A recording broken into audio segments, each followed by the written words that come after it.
Hey gang, Kevin here, Life22, and I don't know how beautiful it is out this morning, but it was beautiful yesterday afternoon. Had the first grill of the season. Man, that was good. Had some beautiful, had some beautiful dinner, right off the grill, using our fossil fuels, grilling up some sausages and some wieners. Nothing better on a spring afternoon when spring just breaks and taking a wiener to the dome. Mm-hmm. All right, gang. Well, not a whole ton for you this morning. St. Patty's Day is coming up. I believe it's this coming Monday. I know that there's always events going on.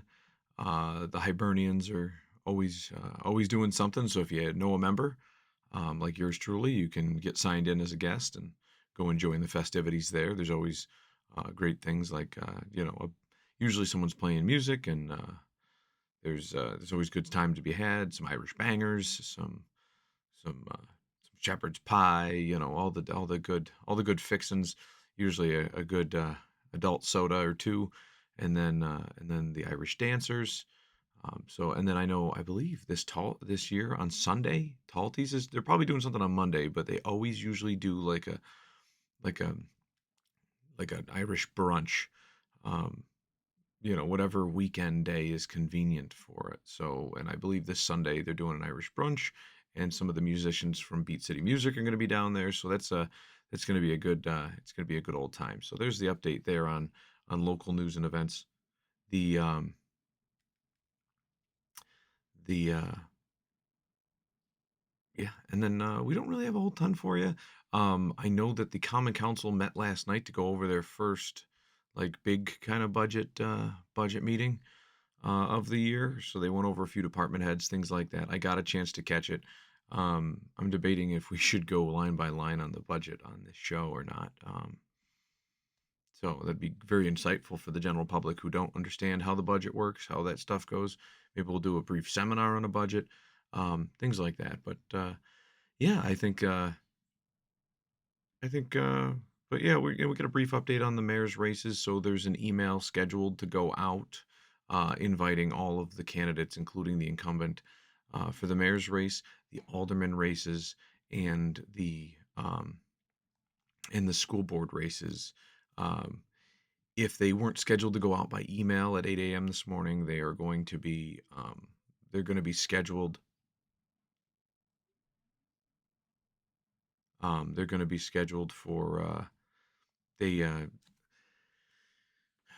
they went out on Messenger. So that's that is part of the downside to some of these, because you get these, like I was surprised how many candidates actually had Facebook pages and stuff like that.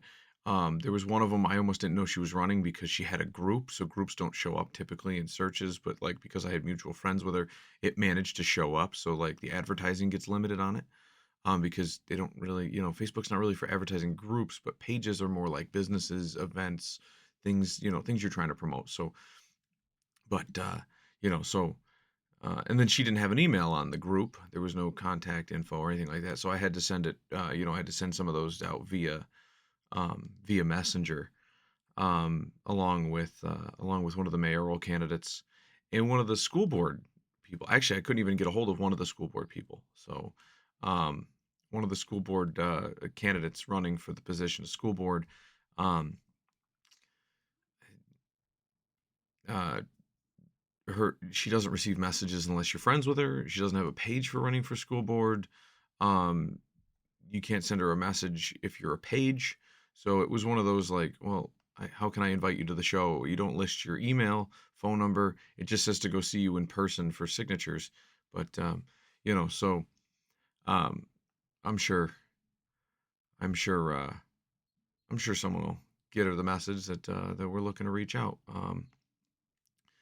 So, but other than that, I mean, uh, because that is the issue when you if you know if and that was the only thing that I could think of was like, I'm pointing out, if you're running for school board, you have to be accessible to the public.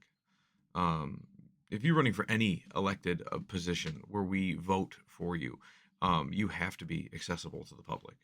And some people think, well, I have a private life. Like, well, you do, but you are also now a public figure, which means that like when the rules for like libel, slander, and all that stuff, like poking fun at a private citizen is a little is a little harder, more restrictive than like if you're an elected official. As soon as you become an elected official, all the gloves are off. Like so, um, and so the rules are different, is what I'm getting at. And so like you don't get to just hide your email. You don't get to not take phone calls. Like that's part of the job. You know, when you become an alderman, you become the mayor, you become um, a school board member. You get to receive all sorts of calls all the time. That's it.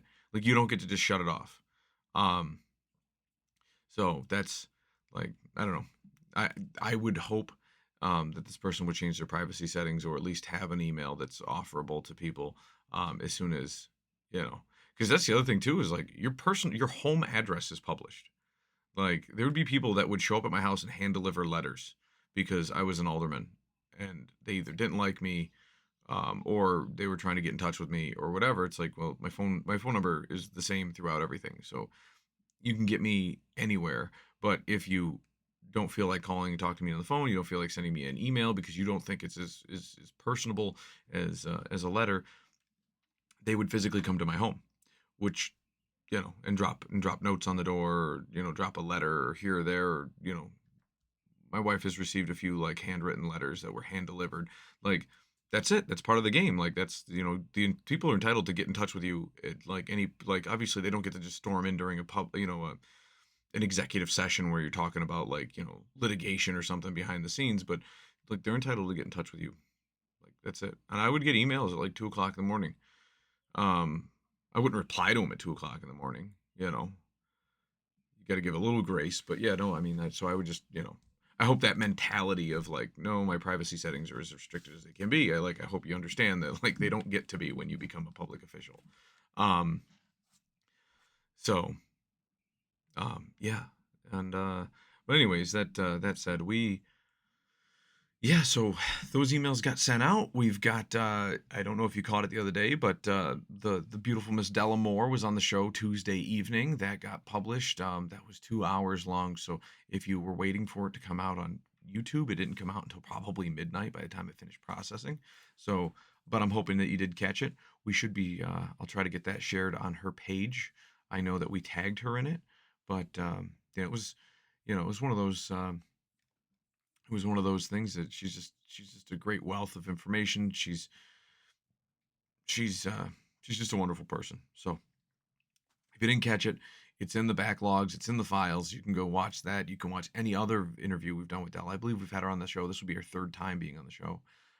We're testing out the Zoom this weekend so we can start bringing in Zoom guests. Um, we'll be testing that out so we can bring in guests that maybe can't make it from far away, or with all these different upcoming interviews with elected officials, some of them are not going to be available, as you know they just won't be, they might not be available to come in person to the show, and we want to be able to give them the option to be able to zoom in. And so getting all that stuff together is gonna be fun, working on that this weekend. And then on Sunday we've got a local rap legend coming on the show, so that'll be fun. See what he has to say. We'll see what he's got coming up, um, and just get a one-on-one with him. So we're just plugging along here at the Life22 studios. Uh, yeah. I'm just trying to think. We got budget talks. You got the alderman races. So yeah, looks like Ward 2 is going to be contested. Um, Rochelle. Anyways, I saw her Facebook not too long ago. That's how I had to send her a message. And now I'm drawing a blank on her last name. I wasn't there long enough to, I saw if I, did my homework and whatever, but it wasn't published in the paper. You know what I mean? If it's, and also that's another thing. People think that like Facebook is the end all be all. Like Facebook is important. Social media is important. If I Google you and I can't find out anything about you, if I Google Ward 2 race, Joe Kerry's name shows up. Or then it shows like as you start scrolling down, it gets to like past elections. If you type in Ward 4, like I come up, and it's kind of funny. They don't talk about any of the new newspaper articles as much in their algorithm. So I mean, you really got to get, but the newspapers do show up.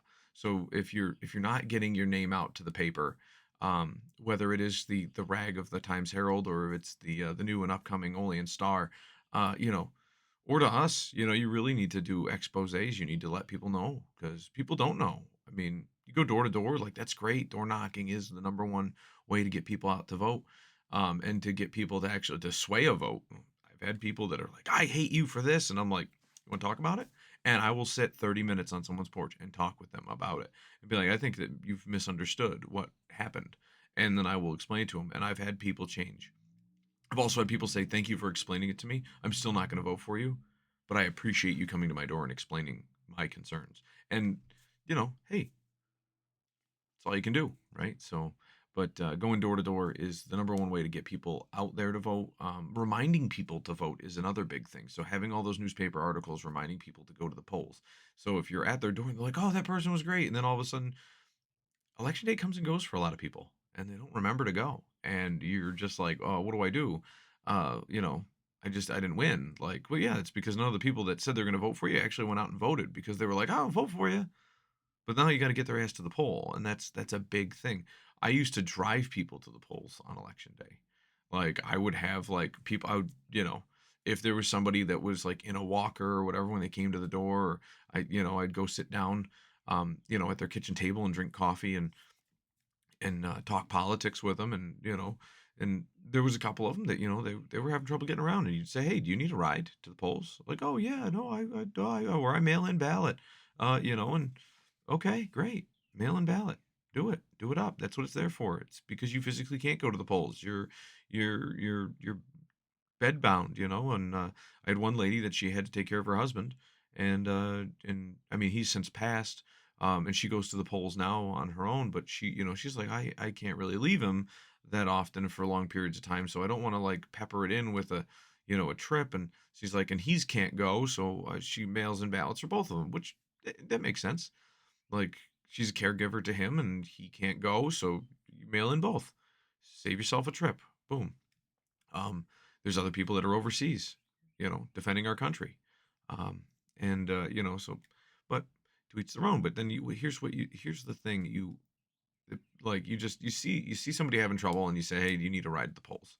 Or would you need me to get you the information you need for a mail-in ballot?" Um, you catch somebody and says, "Oh, well, my wife isn't registered under this party or isn't," and then you go do some research for these people and you say, "Your wife's not registered to vote at all, not in our county." And then, because that's the only thing I really ever, I could probably dig, but it's one of those, and then you help people register to vote and people remember stuff like that. But then taking down names, numbers, addresses, emails, and then send out a text message. "Hey, it's election day. Don't forget. Get out there." School board is very important for that because almost nobody goes to the school board elections. The budget goes up and up and up every year because the only people voting for them are you know, the teachers and the administrators, the people who are requesting the budget as is, and so it never typically gets voted down. So, and then the other people that vote for it are like, "Oh, I always vote in the school board election because we need to help the kids." And like they think just voting yes to the budget means that they're helping the kids. And sometimes that stuff isn't, like, throwing more money at problems does not solve the problem. But so I encourage all of you to go watch last night's budget meeting talk. I saw that Vernon Robinson Jr. had posted about it for his Ward 6 notes. He always posts very extensive notes into his onto his page. I think that's phenomenal for transparency. Um, and yeah, so I would encourage you to go find that and read that. I hadn't read it yet. I just saw that it was up. I watched the meeting last night into this morning, and then yeah. So I would encourage you to go watch that. Stay abreast of local topics, and we've got some exciting stuff coming up, like I mentioned, and we will catch you guys tomorrow. Well, I mean today's Friday, isn't it? We will catch you guys next time on Life22. If you don't hear, well, you'll hear from us over the weekend. I'm sure you will. And you'll all be excited about it, right? Because you're going to be like, "Man, I didn't get to hear that beautiful, blooming voice on Saturday morning, but at least I got to hear it Sunday afternoon." It's a good start to your week. All right, guys. See you next time.